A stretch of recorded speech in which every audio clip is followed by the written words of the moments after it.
کا نام تقریباً ہر صاحب علم نے سن رکھا ہے۔ مولانا قاسم نانوتوی رحمۃ اللہ تعالیٰ علیہ، آپ کا ایک حجام تھا جو آپ کی خط وغیرہ کرتا تھا، آپ کی جو نئیوں کا حجام کا جو کام ہوتا ہے، لیکن وہ سال بعد 13 ربیع الاول کو یا 19 ربیع الاول کو وہ صابر صاحب کے ہاں جاتا تھا عرس پہ، کلیئر شریف میں عرس تھا صابر صاحب کا، وہاں پہ جاتا تھا۔ تو جب سے مولانا صاحب کے پاس آیا کہ مولانا صاحب شریعت کے بڑے پابند تھے، انہوں نے کہا بھئی کوئی شرک کوئی بدعت نہیں ہونے دینا میں نے۔ تو جب حجام نے کہا مولانا صاحب سے کہ بھئی میں نے عرس پہ جانا ہے، یہ میں مفہوم بیان کر رہا ہوں، واقعہ لمبا ہے، مختصر میں مفہوم بیان کرتا ہوں، اللہ تعالیٰ کمی پیشی معاف فرمائے جس کا مفہوم ہے۔ وہ 1 سال آیا نا، مولانا قاسم نانوتوی نے اس سے کہا بھئی آپ نے نہیں جانا۔ 2 سال آیا، آپ نے روک دیا، 3 سال روک دیا۔ بالآخر جب وہ حجام تنگ ہوا نا، اس نے کہا یہ پکڑے آپ کی کینچی، یہ آپ کا اسرا، مجھے رکھنا ہے رکھو، نہیں رکھنا نہ رکھو، میں نے تو جانا ہی جانا ہے۔ پیران کلیئر شریف صابر صاحب کے مزار پہ میں نے جانا ہے۔ تو جب وہ جانے لگا نا، مولانا صاحب نے فرمایا کہ تو اب باز تو نہیں آتا، میری بات نہیں رکتا، لیکن یہ ایک رکا لے جا، یہ دربار کے مزار کے شمال والی سائڈ پہ ایک بزرگ بیٹھے ہوں گے، یہ جا کے ان کو رکا دے دینا۔ اب وہ حجام صاحب نے کہا جو ٹھیک ہے، رکا لیا، حجام صاحب نے خرچہ پانے لیا، چل پڑے اور اس کی طرف۔ آج کچھ خرافات ہیں، یہ ہم بھی مانتے ہیں، لیکن اس میں ہم ڈائریکٹ ٹارگیٹ دربار والے کو نہ کریں، مزار والے کو نہ کریں۔ اگر ایک مزار ہے، مزار کے پاس جا کے میں کسی کی جیب کاٹتا ہوں، یا میں کوئی خرافات کرتا ہوں، یا میں کوئی گناہ کرتا ہوں، اس میں برا میں ہوں، غلطی میری ہے، نہ کہ وہ اس بزرگ کی غلطی ہے جس کے دربار پہ جا کے میں یہ حرکت کرتا ہوں۔ کیونکہ وہ دربار ہے، وہاں پہ نیک بھی جائیں گے، بد بھی جائیں گے، اللہ والے بھی جائیں گے، کوئی شر پسند بھی جائیں گے، کوئی جوتیاں چور بھی جائیں گے، کوئی جیب قدرے بھی جائیں گے، وہ تو ہر رنگ کے لوگ جاتے ہیں۔ تو خیر بالآخر وہ حجام چلا گیا، وہاں پہ عرس تھے، قوالی تھی، قرآن خوانی تھی، ذکر اذکار تھا۔ تو اس حجام صاحب نے سارے پروگرام اٹینڈ کیے۔ جب فارغ ہوا تو اس کو خط دینا تھا، وہ شمال والی سائڈ پہ گیا تو وہاں پہ ایک بابا جی بیٹھے ہوئے ہیں، محویت کے عالم میں، اللہ کی یاد میں محو ہیں۔ تو بابا جی حجام کہتے ہیں جی السلام علیکم۔ وعلیکم السلام۔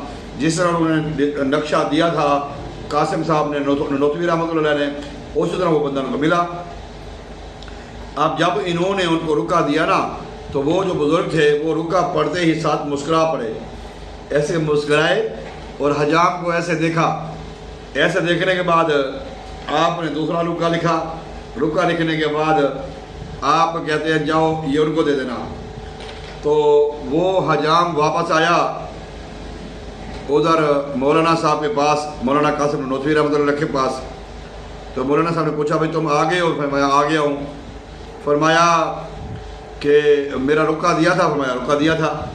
کیا کہا انہوں نے فرمایا کہ انہوں نے رکا دیا تھا، واپس جو رکا انہوں نے لکھ کے دیا، یہ پڑھ لیں آپ۔ جب وہ رکا مولانا صاحب نے پڑھا، اچھا یہ بھی ہو سکتا ہے میں غلط ہوں، کوئی اور بزرگ ہوں، ہو سکتا ہے یہ قاسم نانوتوی نہ ہوں، لیکن میں نے واقعہ پڑھا ہے اپنی آنکھوں سے، لیکن ہو سکتا ہے، لیکن دربار صابر صاحب کا تھا، لیکن واقعہ اسی طرح حقیقتاً ہے۔ تو وہ حمام صاحب نے جب رکا دیا مولانا صاحب کو، مولانا صاحب آگے رکا پڑھ کے نا پھر مسکرا پڑھتے ہیں، ہنس پڑھتے ہیں، ان کا ہنسا نکل جاتا ہے۔ اب وہ حجام کہتا ہے جی مجھے بات کی سمجھ نہیں آئی، میں نے آ کر رکا ان کو دیا، وہ مسکرا پڑے، ہنس پڑے، ان کا پیغام آپ کو دیا، آپ ہنس پڑے، مسکرا پڑے، وجہ کیا ہے؟ تو مولانا صاحب فرماتے ہیں آپ دیکھیں وہ باادب لوگ تھے، وہ جانتے تھے کہ یہ اللہ والے ہیں، انہیں کیا بلے شاہ اسی مرنا نہ ہی گور پیا کوئی ہور، جو اللہ کی راہ میں مارے جائیں انہیں مردہ مت کہو۔ یار جس نے اپنی جنازہ خود پڑھائی ہو اس کا بڑا کیا مقام ہوگا امت میں۔ ہم کچھ دن پہلے میں گیا ہوا تھا ان کے حجرے پہ، ماشاءاللہ ان کے مرشد کے آستانے پہ، ان کا شہر بھی سبحان اللہ، لیکن صابر صاحب کے مرشد کا شہر سبحان اللہ، پاک مدینہ شریف۔ تو انہوں نے اپنی جنازہ بھی خود پڑھائی تھی، میں یہ کسی دن عرض کروں گا آپ سے، لیکن مولانا صاحب فرماتے ہیں میں نے رکا خود صابر صاحب کو لکھا تھا کہ ہمارا جو خیال ہے ذہن ہے کہ وہ دربار میں بند ہیں، اینٹ اور گارے سیمنٹ میں بند ہے، وہ تو اللہ والے ہیں، جب چاہتے ہیں جہاں چاہتے ہیں چلے جاتے ہیں۔ اسی طرح میرے پیر و مرشد فرماتے ہیں امام علی مقام حضرت امام حسین علیہ الصلوۃ والسلام شہادت عظمیٰ کے بعد، شہادت عظمیٰ سے سرفراز ہونے کے بعد دنیا میں دونوں جہاں میں جہاں چاہتے ہیں جاتے ہیں، جس طرح جاتے ہیں جاتے ہیں، جس طرح چاہتے ہیں جاتے ہیں، اپنے جسم وجود کے ساتھ جاتے ہیں۔ وہ مولانا صاحب فرماتے ہیں کہ میں نے صابر صاحب کو یہ کہا تھا، صابر صاحب آپ کے جو مزارات پہ اتنے خرافات ہوتے ہیں تو آپ ان کو روکتے نہیں ہو، منع نہیں کرتے ان کو؟ آگے سے صابر صاحب نے جواب میں یہ لکھا، مولانا صاحب آپ ایک حجام کو نہیں روک سکے، آپ ایک حمام کو، ایک حجام ایک نائی ہے اس کو آپ نہیں روک سکے، میں اتنی عوام کو کیسے روکوں؟ جب ایسے معاملہ ہوتا ہے تو ہم سائڈ پہ آ کے بیٹھ جاتے ہیں، ادھر ہم اپنے جو ہماری ڈیوٹی ہے اس پہ لگے ہوئے ہیں، محو عمل ہیں۔ تو میرے بھائی یہ بات حقیقت ہے، اولیاء اللہ ہیں، ان میں کوئی شک نہیں ہے، انہوں نے ان کے پاس پاور بھی ہے، طاقت بھی ہے، علم بھی ہے، عمل بھی ہے، لیکن یہ حجام والا واقعہ جو میں نے آپ کو سنایا ہے مولانا صاحب کا، یہ آپ ہی پلے باندھیں اور ادب کا مظاہرہ کریں، احترام کا مظاہرہ کریں۔ اگر آپ کو کہیں سے فیض ملا تو آپ آئیں، میری دعوت پہ آپ آئیں، میرے ساتھ 1 دن 2 دن 3 دن رہے، تبدیلی نہ ہے پھر جو مرضی کرنا، فرق پڑے گا انشاءاللہ تعالی بفضل خدا نیت صاف ہوگی تو۔ امید کرتا ہوں کہ آپ کو میرا مشورہ، میری رائے اور میرا یہ اظہار خیال پسند آئے گا۔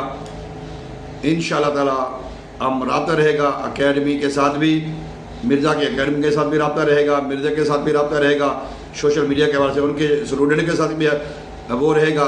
ہم نہیں چاہتے کہ مرزا بھی جہنم میں جائے اور اس کے جو اسٹوڈنٹ ہیں وہ بھی جہنم میں جائیں۔ ہم کہتے ہیں کہ ہمارے ساتھ دنیا میں بھی سکون کے ساتھ جئیں اور عزت و اکرام کے ساتھ جئیں، حشر میں بھی اور قیامت کے بعد بھی جنت میں جائیں۔ اللہ تبارک و تعالیٰ آپ کا حامی و ناصر ہو۔ السلام علیکم ورحمۃ اللہ۔